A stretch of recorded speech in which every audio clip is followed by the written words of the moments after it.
This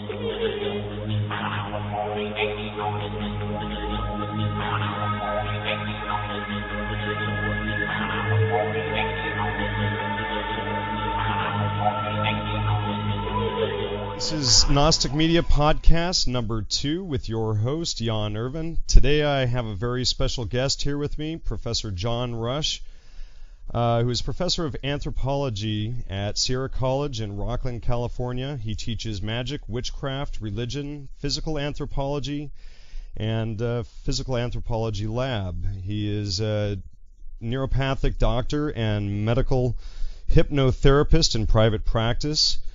He teaches a few specialty areas, including human communications, systems theory, symbolism, cults, and he even participated in a cult for 3 years.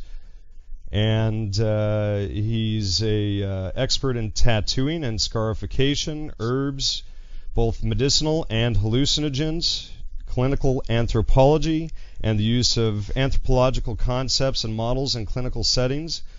Professor Rush is the author of at least 7 books, including Stress and Emotional Health in 1999, Spiritual Tattoo in 2005, The 12 Gates in 2007, and just released today his book Failed God, Fractured Myth in a Fragile World, which I'm excited to have him on, and welcome aboard, John.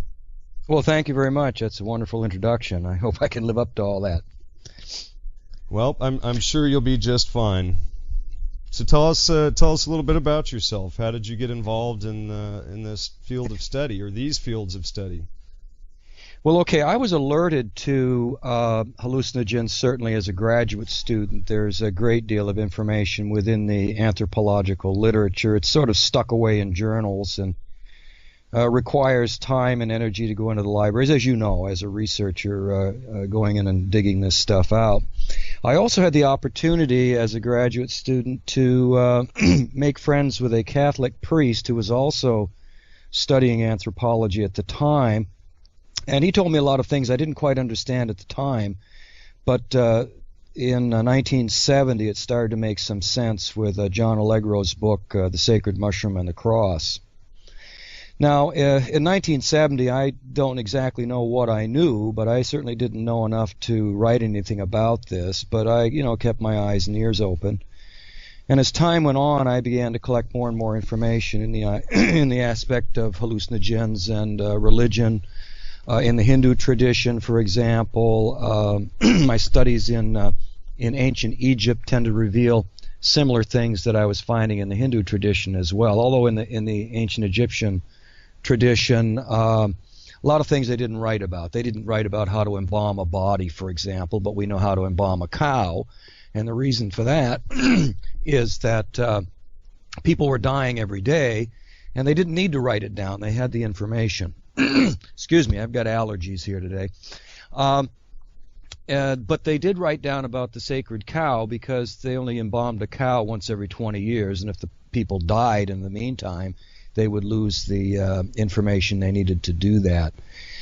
They didn't write a lot about, at least openly, about the use of hallucinogens. However, in their anointing oils, the Osiris round, the cycle round of Osiris, we start to see at least bits and pieces of Osiris actually being the mushroom itself.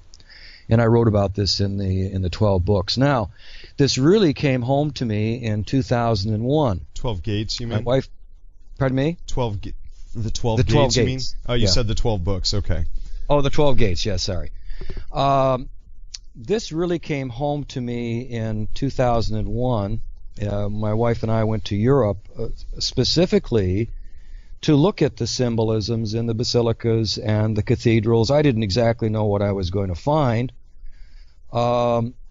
Leaving Rome, we had a couple of pictures. We were able to get close enough to some mosaics that were rather suggestive of mushrooms. I'm not sure exactly what type they were, but they appeared to be mushrooms. But it really came home when we walked into St. Mark's Basilica in Venice. Now, St. Mark's is an operating cathedral. It's in operation. but it's also a tourist area, and they kind of lead people through like cattle.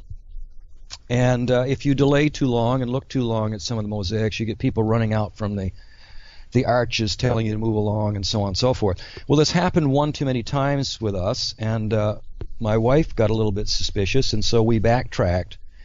And lo and behold, right there was Jesus, and this is on the cover of the Failed God book. There was Jesus with the Amanita muscaria mushroom in his hand, surrounded by what appeared to be psilocybin-type mushrooms.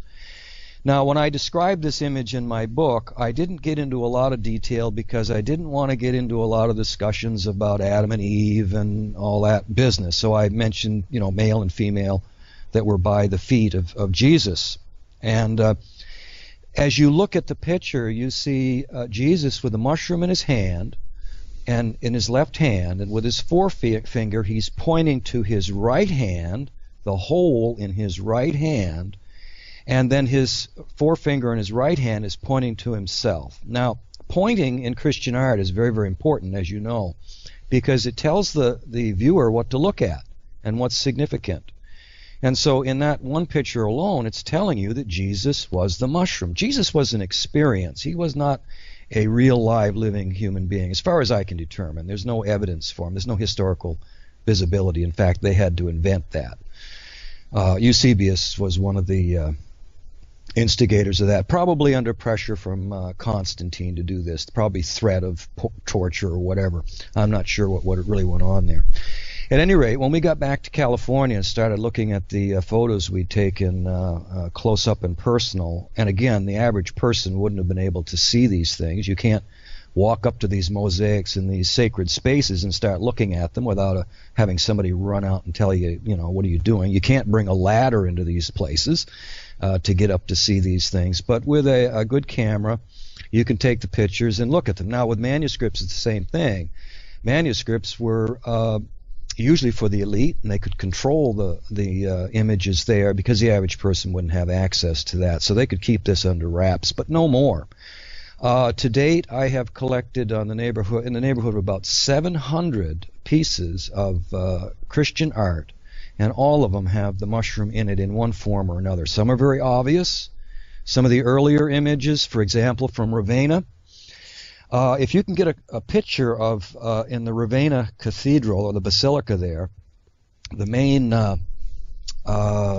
building that you go into, it's kind of hard to see this from where the pews are and so on, but up in the top, there is at the top of this cupola, there is a mushroom.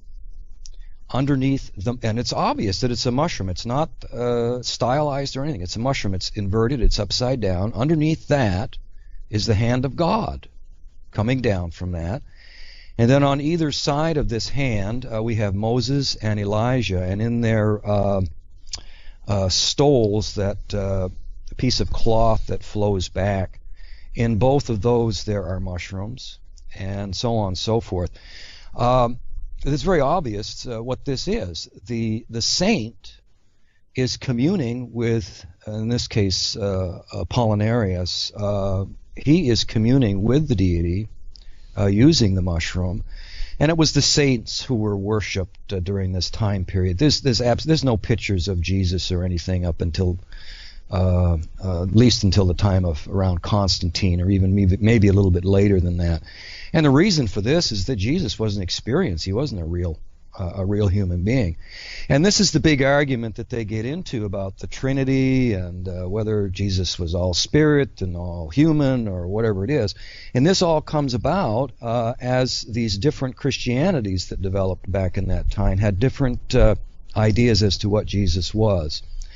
At any rate, that's kind of a brief introduction as to where I got involved in this anyway. Well, that sounds like a fantastic introduction.